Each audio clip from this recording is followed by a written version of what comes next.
wat ik googé, ontvallen over dit eenvoudig wittepoeder, natriumbicarbonaat, ook wel zuiveringszout genoemd, en de vermeende link met de manelijkheid van Mannen boven de 50 zal modelijk schokkeren, maar wat u nog niet zal schokkeren, is de verborgen waarheid achter deze belofte. Een waarheid die elke dag in het geheim van medische praktijken zoals de Mannen, levens en relaties breekt. Een waarheid die duizenden mannen te laat ontdekken. Ik ben hier niet om u een wondermiddel te verkopen. Ik ben hier om u te redden van een potentieel fatale fout. Als cardiologe, al meer dan 20 jaar gespecialiseerd in vasculaire gezondheid en veroudering, heb ik sterke mannen, steunpilaren van hun families, zien instorten. Niet door ouderdom, maar door stilte, door gewoontes die ze onschadelijk achten. Door trucjes en tips gevonden op het internet, zoals dat fameuze lepeltje zuiveringszout. Vandaag gaan we samen op reis. Een reis naar het hart van uw lichaam,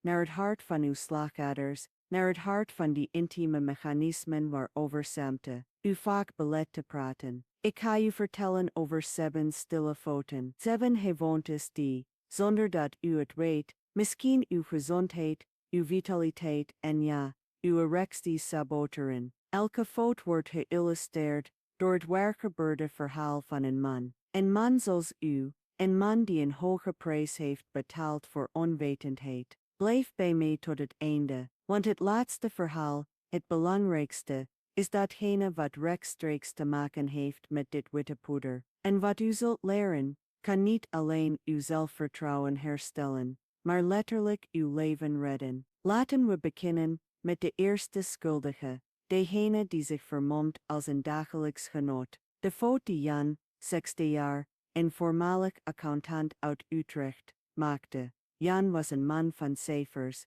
een man van routines. Elke ochtend zijn croissant en zijn koffie verkeerd. Tussen de middag zijn biefstuk met friet of een kant-en-klare maaltijd, gekocht voor het gemak. 'S Avonds een stukje kaas, wit brood en een glas wijn. Een eenvoudig leven, dacht hij. Hij had met de jaren een buikje gekregen, maar wie kreeg dat niet? Zijn erecties, ooit betrouwbaar, waren wispelturig geworden, soms afwezig. Hij schoof het op de leeftijd en fataliteit, die hij accepteerde, met een gelaten schouderophalen. Zijn vrouw Helen maakte zich zorgen over zijn snelle kortademigheid als hij de trap opliep, maar hij wuifde haar angsten weg met een dat is de ouderdom, mijn lief. Jan wist niet dat zijn slagaders aan het veranderen waren in een stil slagveld. Fout nummer 1 van Jan, en van miljoenen mannen, is het onderschatten van de verwoestende impact van wat ik laaggradige ontsteking noem. Dit is geen pijn,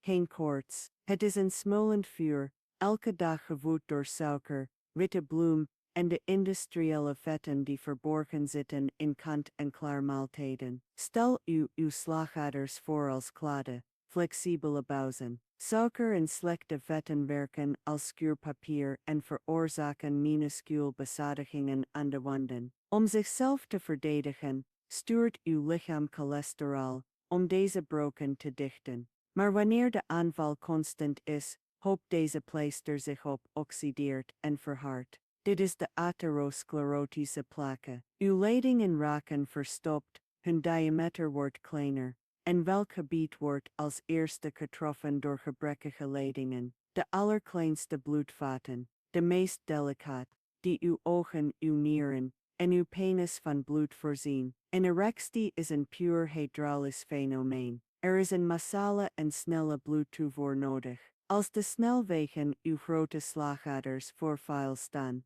hoe wilt u dan dat de kleine weggetjes de penisaders bevoorraad worden? Voor Jan was het alarmsignaal niet zijn vallen in bed, dat hij negeerde. Het signaal was een bliksemende pijn in zijn borst op een dinsdagmiddag, tijdens het tuinieren. Een hartaanval, op de spoedeisende hulp, terwijl ze stents plaatsten om zijn kransslagaders te heropenen, zei de cardioloog de zin die hij nooit zal vergeten. Meneer, uw erectiestoornissen waren geen teken van ouderdom. Het was uw hart dat om hulp schreeuwde. Het probleem zat niet van onder. Het was systemisch. Zijn hele lichaam was een netwerk van verroeste leidingen. Vandaag is Jan veranderd, gedaan met de kant-en-klaar maaltijden, hallo groenten, vis, olijfolie. Hij is 11 kilo afgevallen. En de eerste keer dat hij weer een volledige en intieme relatie met zijn vrouw kon delen, huilde hij. Niet alleen van genot,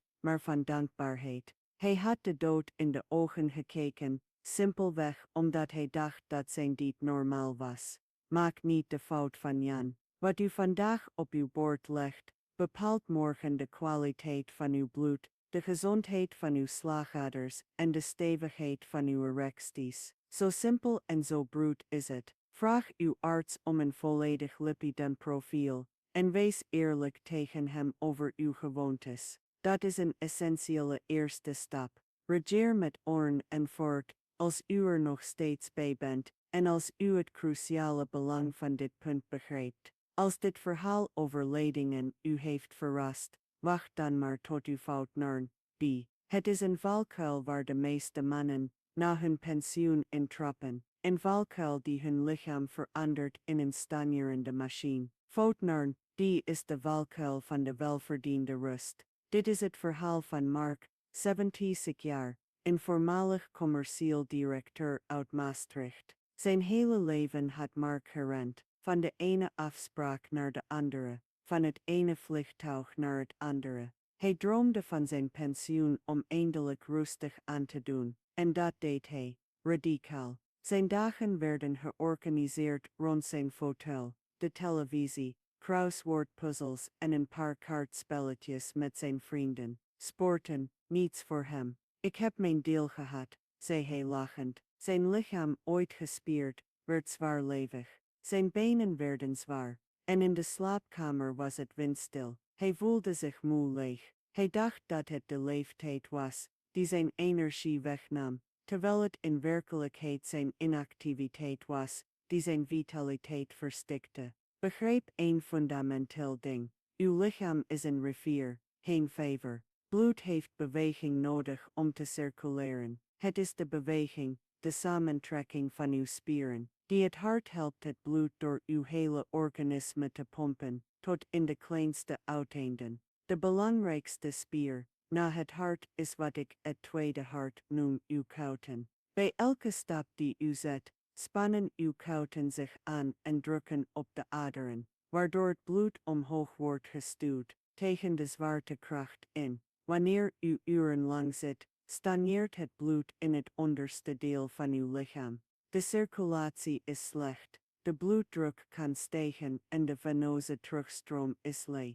Uw hart moet harder werken voor een matig resultaat. Voor het erectiele systeem is dit een catastrofe. Het bloed, dik en traag, heeft moeite om in voldoende hoeveelheid aan te komen. Bovendien leidt inactiviteit tot atrofie van de spieren, inclusief de gladde spieren, rond de zwellichamen van de penis, die essentieel zijn om het bloed en dus de erectie te behouden. Mark begreep dit op de meest vernederende manier. Tijdens een familievakantie in Italië. In Italië kon hij het tempo niet bijhouden. De weinige treden van het Colosseum in Rome beklimmen, liet hem buiten uit, met een bonzend hart, niet in staat om verder te gaan. Zijn kleinkinderen keken hem aan, met een mengeling van bezorgdheid en medelijden. Die avond in zijn hotelkamer keek hij in de spiegel en herkende de man die hij was geworden niet meer. Hij zag niet alleen een man die geen erectie kon krijgen. Hij zag een man die niet in staat was te leven. De klik was heftig. Terug in Maastricht maakte hij een afspraak met een fysiotherapeut. Ze begonnen rustig, 50 minuten wandelen per dag, dan 20, dan trip. Daarna voegde hij 2 keer per week spierversterkende oefeningen voor de benen. De eerste maanden waren zwaar, maar beetje bij beetje voelde hij het leven terugkeren. Zijn ademhaling verbeterde, zijn benen voelden lichter, en op een ochtend had hij een ochtenderectie, iets wat hij al bijna 10 jaar niet had meegemaakt. Het was een signaal, het signaal dat de rivier weer begon te stromen. De fout van Mark is te geloven dat het lichaam een batterij is, die met de jaren leegloopt. Dat is onjuist. Het lichaam is een dynamo. Hoe minder u beweegt, hoe minder energie u heeft. Hoe meer u beweegt, hoe meer u creëert. U hoeft geen marathon te lopen. Begin met wandelen. Wandel elke dag. Sta elk uur op. Doe squats terwijl u uw tanden poest. Parkeer uw auto iets verder weg. Elke stap is een impuls die bloed terugstuurt naar uw hart en het vuur in uw hele lichaam weer aan. Praat erover met uw arts. Vraag hem welk type activiteit geschikt is voor u. Het is een daad van liefde voor uw lichaam. Als u dacht dat en het lichaam, het deed en de spieren een rol speelden, vergist u zich zwaar. Terwijt is de meest verraderlijke, de meest stille. Het is niet te zien op een röntgenfoto, nog in een bloedtest. En toch is het in staat om de meest viriele man te verlammen. Fout 3 is te geloven dat hoofd en lichaam twee afzonderlijke entiteiten zijn. Dit is het verhaal van Peter, 60 jaar, een ambachtelijke meubelmaker uit de regio Rotterdam, een trotse man, een harde werker. Peter moest zijn bedrijf sluiten na een moeilijke crisis. Van de ene op de andere dag bevond hij zich zonder zijn werkplaats, zonder het geluid van de machines, zonder zijn identiteit. Een gevoel van schaamte en falen overviel hem. Hij sliep niet meer, piekerde over zijn financiële zorgen, zijn onzekere toekomst. Hij werd prikkelbaar, afstandelijk. Zijn vrouw probeerde met hem te praten, maar hij sloot zich af en antwoordde met een "het komt wel goed", dat vals klonk. En natuurlijk stopte zijn seksleven abrupt. Onmogelijk om ook maar de geringste erectie te krijgen. Voor hem was dit de ultieme vernedering. Niet alleen had hij gefaald als ondernemer, maar hij voelde zich ook vals, als man, als echtgenoot. Hij begon zijn vrouw te vermijden, ging later naar bed, veinsde vermoeidheid. Elke mislukte poging voegde een laag druk en angst toe, waardoor een vicieuze cirkel ontstond. Peter was ervan overtuigd dat hij een ernstig lichamelijk probleem had, een ongeneeslijke ziekte. De bron van zijn probleem lag niet in zijn lichaam, maar in zijn overbelaste geest. Hier is de medische waarheid: chronische stress, angst en depressie zijn de ergste vijanden van een erectie. Als u gestrest bent, produceert uw lichaam massaal een hormoon genaamd cortisol, het vecht- of vluchthormoon. Cortisol is ontworpen om uw leven te redden in geval van onmiddellijk geval. Hiervoor leidt het de bloedstroom om naar de vitale organen, het hart, de longen, de beenspieren om te kunnen rennen, en het sluit de toevoer af naar systemen die niet essentieel zijn voor onmiddellijke overleving, zoals de spijsvertering en het voortplantingssysteem. Voor uw reptielenbrein is een financiële angst net te stressvol als een tijger die op u afspringt. Het resultaat is hetzelfde. Het bloed wordt weggeleid van uw penis. Een erectie wordt fysiologisch onmogelijk. Bovendien put chronische stress uw testosteronproductie uit en verstoort het neurotransmitters, zoals dopamine, die essentieel zijn voor verlangen en opwinding. U staat letterlijk in de overlevingsmodus, niet in de verleidingsmodus. Peter bereikte het dieptepunt op de dag dat zijn vrouw met tranen in haar ogen tegen hem zei: "Ik herken je niet meer. Jouw stilte is ons kapot aan het maken." Die woorden waren een elektroshock. Aangespoord door zijn vrouw, stemde hij ermee in om zijn huisarts te raadplegen, die hem doorverwees naar een psycholoog. Praten, woorden geven aan zijn schaamte, zijn angst, begrijpen dat zijn identiteit niet beperkt was tot zijn werk, ontspannings- en ademhalingstechnieken leren. Het duurde maanden, maar geleidelijk, door zijn geest te kalmeren, liet hij zijn lichaam uit de permanente staat van paraatheid komen. De eerste erectie kwam onverwacht op een ochtend, tijdens een moment van eenvoudige tederheid met zijn vrouw.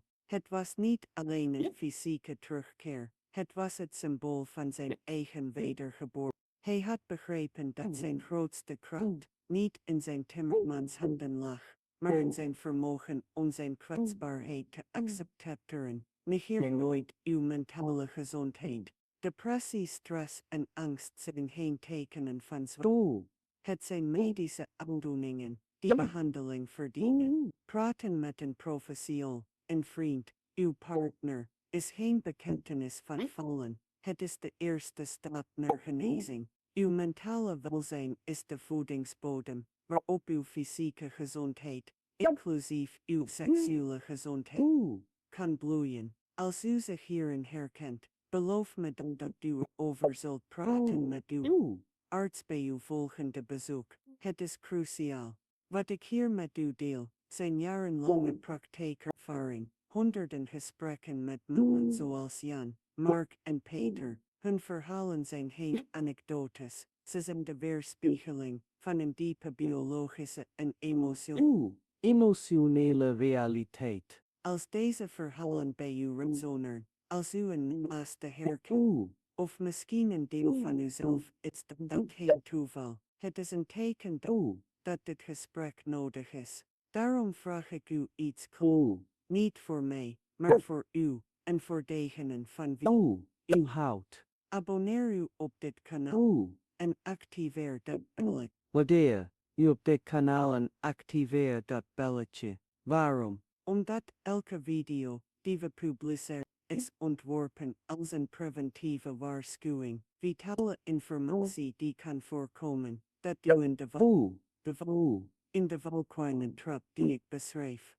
Door het belletje te activeren, zorgt u ervoor dat u nooit een advies mist dat op een dag de loop van uw leven of dat van een naaste zou kunnen veranderen. Het is een simpele klik, maar het is een verbintenis met uw gezondheid. Doe het nu, voordat we overgaan naar de volgende fout. Een fout, zo simpel, zo alledag, dat bijna iedereen hem maakt. Laten we overgaan. 4. Een gewoonte die zo verankerd is in ons dagelijks leven, dat we haar niet eens meer opmerken. Dit is het verhaal van Michiel, seksueel talentjesjaar, een voormalig metselaar, die op de Veluwe woont. Michiel was altijd een harde werker. Hij bracht zijn leven door op bouwplaatsen, onder een brandende zon. Zijn favoriete drankje, koffie.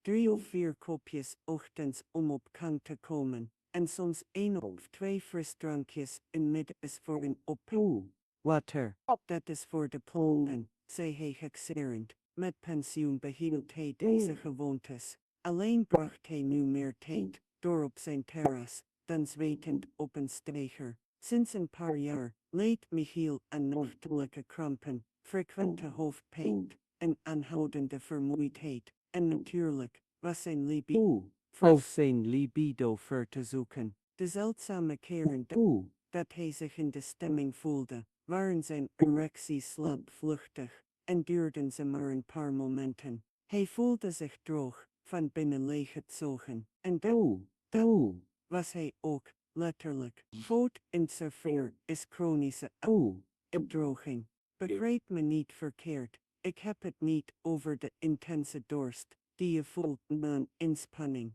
Ik heb het over een constante staat van licht door tekort. In een groot deel van de bevolking leeft, zonder het zelfs te weten. Uw bloed bestaat voor meer dan 90% uit water. Wanneer u uitgedroogd bent, neemt het volume van uw bloed af. Het wordt dikker, stroperiger. Uw hart moet harder pompen, om dit geconcentreerde bloed door uw slagaders te laten circuleren, die misschien al wat vernauwd zijn door leeftijd, of die. Wat betekent dit voor uw erecties? Onthoud, een erectie is een kwestie van doorstroming, van volume. Er moet een grote hoeveelheid bloed snel naar de penis kunnen stromen. Als uw totale bloedvolume is het alsof u een band probeert op te pompen met een lekkende pompen. Het lichaam zal eerst de prioritaire organen bedienen, zo de hersenen. Het erectiele systeem komt als bovendien bevordert uitdroging, de afgifte van een enzym genaamd dat een vernauwing van de bloedvaten veroorzaakt. Dat is een dubbele klop, minder bloed en smallere leidingen om het door te laten.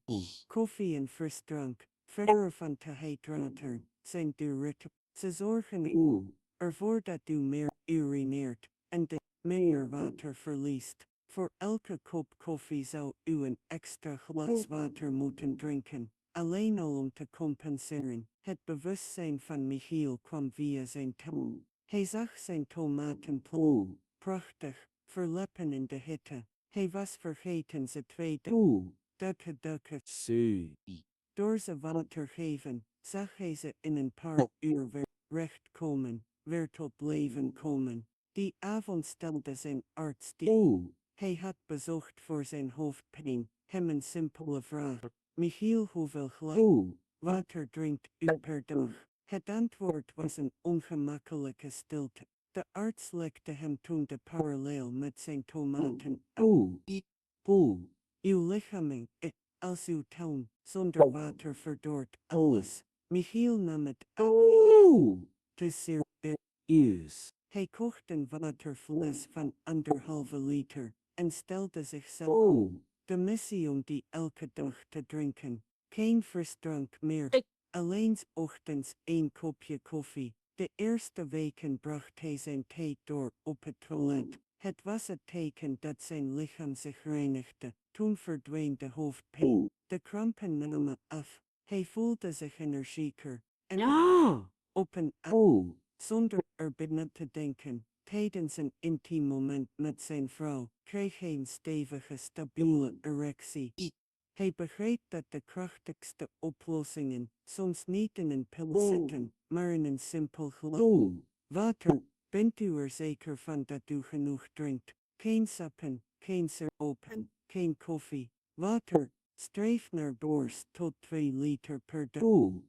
Is misschien wel de eenvoudigste en meest effectieve stap die u kunt zetten voor uw algehele gezondheid. Als dit verhaal over hypertensie uw logisch ligt, zal de volgende fout de cruciale betekenis onthullen van een fase in uw leven die veel mannen verwachten. De nacht, voten de fut, is een stille die thuis, terwijl u slaapt, of beter gezegd, terwijl u niet genoeg slaapt. Dit is het verhaal van Dirk, 6 een voormalig vrachtwagenchauffeur uit de regio Rotterdam. Zijn hele leven had Dirk een onregelmatige uren, de stress van de weg.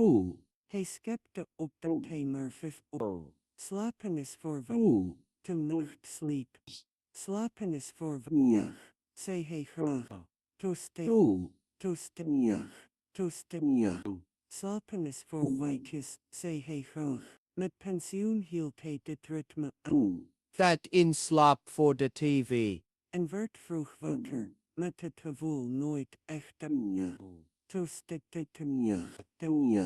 toestemig. Hij was van niet hem in de steek. En zijn libido was onbestaan. Hij snurkte enorm, zo erg dat zijn vrouw al jaren in een aparte kamer sliep. Dirk leed, zonder het te weten, aan 2 kwalen, een chronisch slaaptekort en een niet gedoe. Dit is wat er in uw lichaam gebeurt, als u niet genoeg slaapt, op omdat u slaapt, van slechte kwaliteit is. De nachten is het moment waarop uw lichaam zich herstelt. Het is met name tijdens de slaap dat uw lichaam het grootste deel van zijn testosteron produceert. Testosteron is het sleutelhormoon voor mannelijk verlangen, maar ook voor energie, spiermassa en bloedgezondheid. Studies hebben aangetoond dat slaaptoestanden met beperkte te 5 uur per nacht het testosteronniveau van een man meteen tot 20% kan doen dalen, wat overeenkomt met een veroudering van 10 tot 20%. Bovendien verhoogt slaaptekort het zelfsvernieuwing, stresshormoon en verstoort het de insulinegevoeligheid, but diabetes, porn. Te van de belangrijkste oorzaken van erectiestoornissen. In het geval van Dirk waren zijn luide snurken het symptoom van slaap. Gedurende de nacht stopte zijn tientallen, zelfs honderden keren, voor een paar seconden. Elke keer werd hij door zijn hersenen, die zuurstoftekort hadden, microgeweekt omver.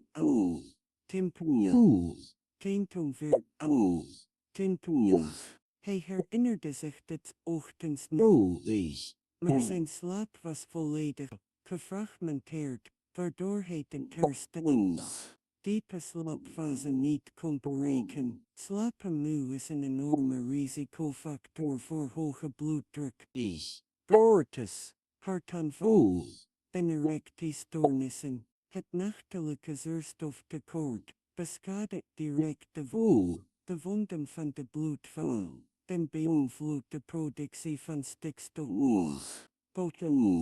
Een molecuul dat essentieel is voor de ontspanning van de penisaders. Om een erectie mogelijk te maken. Hij viel over de achter het stuur in slaap en reed tegen gelukkig zonder ernstige gevolgen, maar de spook dwong hem om een arts te raadplegen. De chronische vermoeidheid en de de ponies van zijn vrouw over zijn snurken stuur ging voor slaap. De diagnose was tijdelijk ernstige apnea. Hij kreeg een CPAP-apparaat voorgeschreven. Dat masker dat is nachtdraagt om de luchtwegen open te houden. De eerste maar voor het eerst in decennium sliep Dirk meer energie en beter humeur en herwonnen concentratie. En het meest verrassende is voor hem de terugkeer van verlof en erecties. Door zijn slaap te behandelen had hij een van de fundamentele oorzaken van zijn malaise aangepakt. Onderstoot nooit de kracht van slaap. Als u slecht slaapt, als u moe wakker wordt, als u luid snurkt, praat er dan over met uw arts. Het is geen onvermijdelijk. Het is geen ten symptoom zijn van een dieper probleem dat uw gezondheid lang het is net zo belangrijk als goed te eten of bewegen. Te wegen, het hoofd was.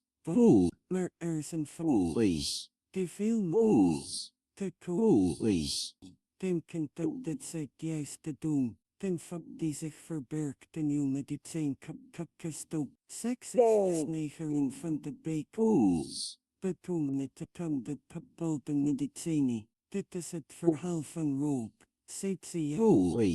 Een voormalige senior. Professor in Groningen. Was een nauwgezet mens. Hij zorgde voor zijn gezondheid, volgde de adviezen van zijn arts tot op de de tops.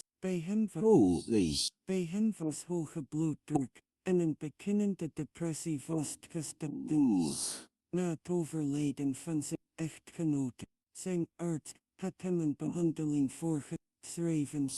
Een beta-blokker, betoogd. Na zijn pillen elke dag nog het enkele maand. Na het begin van de behandeling merkte hij dat zijn vermogen om een erectie te krijgen volledig was. Hij durfde niets te zeggen. Hij dacht dat het de nasleep. Het verdriet. Hij schaamde zich om er met zijn arts over te praten. Uit angst om op te komen was. De oude mens die geobsedeerd was door terwijl hij serieuze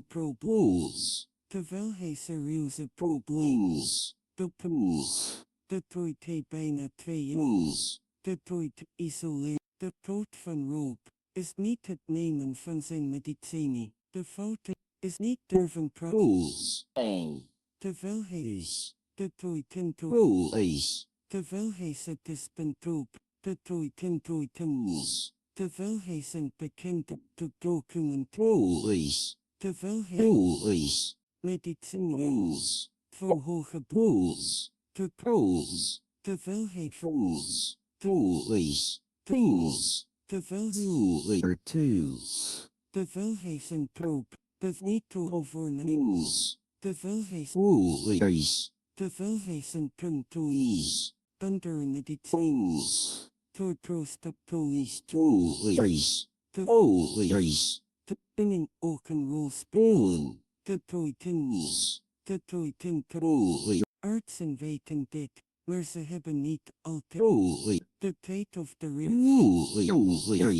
de tijd of vooral van de bevrijding door een artikel, de terwijl hij zijn tentoons, de toiten toys, de toiten toys, de toiten toys,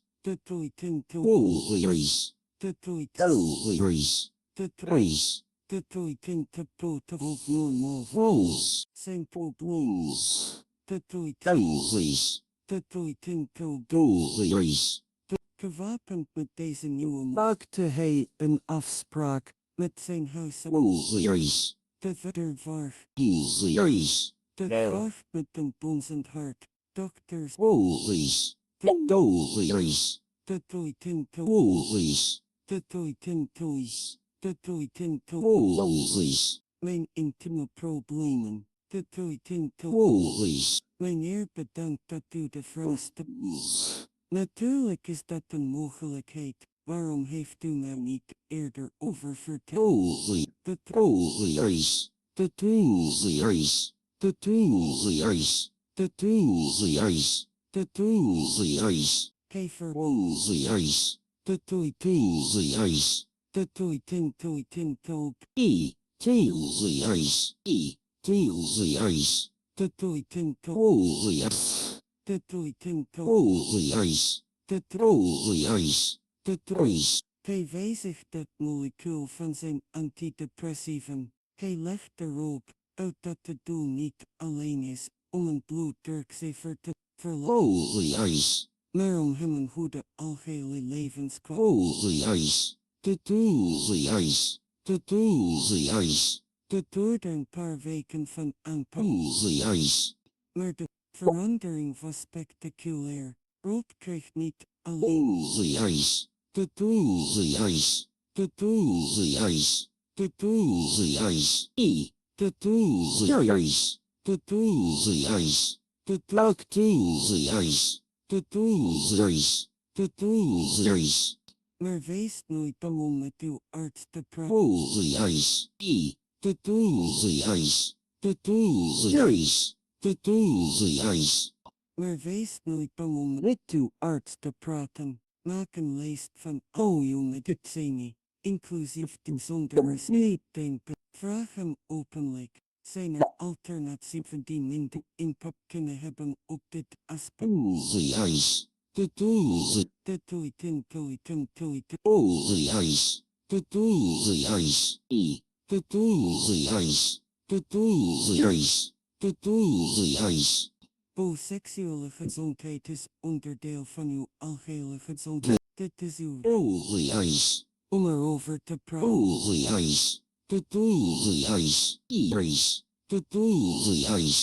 degene die ons terugbrengt naar ons uitgangspunt dat het van onze lipoïsche zuiveringszout. Is de Fata Morgana van het wondermiddel. Dit is het verhaal van Gerard. Seksieven te concealeerde. De toiten te conceiven te conceiven.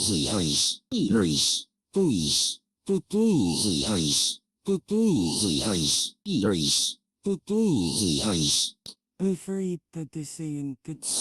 Me verriet deseum te conceiven. Beschermd om een arts te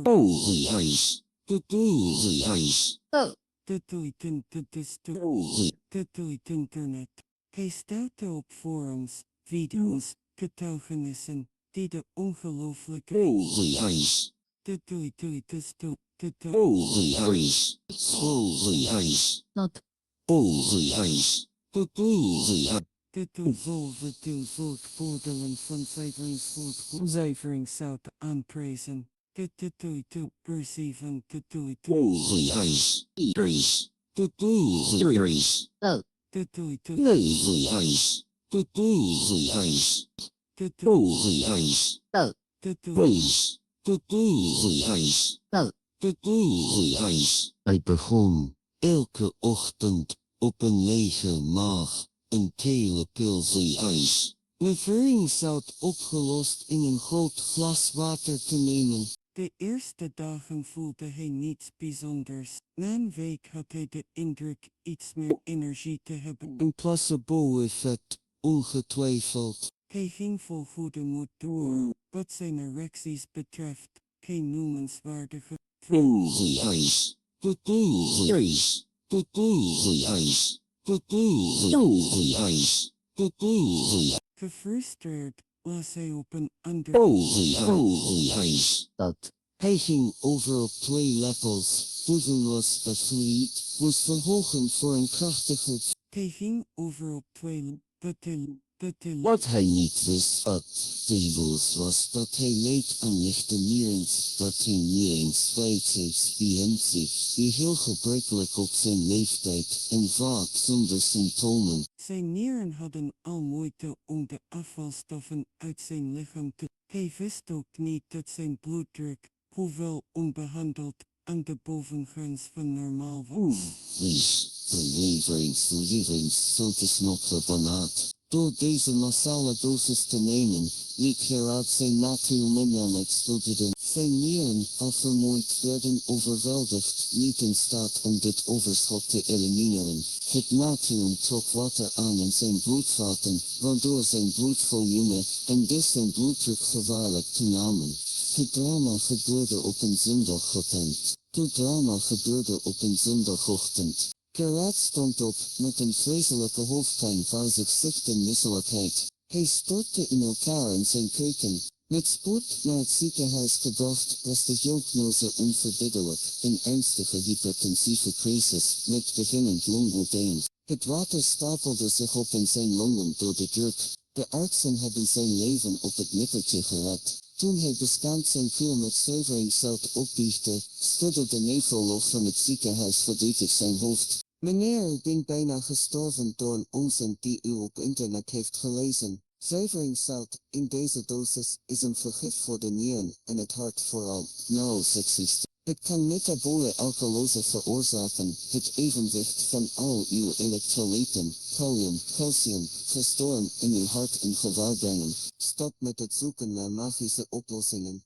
De oplossing ligt niet in uw keukenkastje. Het ligt in het begrijpen van uw lichaam en een eerlijke dialoog met een zorgprofessional. Vermijd dit middel en deel deze waarschuwing met iemand die misschien in de verleiding komt om het te proberen. U zou zijn leven kunnen redden. Nu we deze 7 fouten hebben ontleed, de vergiften en valse beloften hebben weggenomen, is het tijd om af te sluiten met een positieve, praktische en welwillende aanpak. Het is tijd om oplossingen te bouwen. Het eerste wat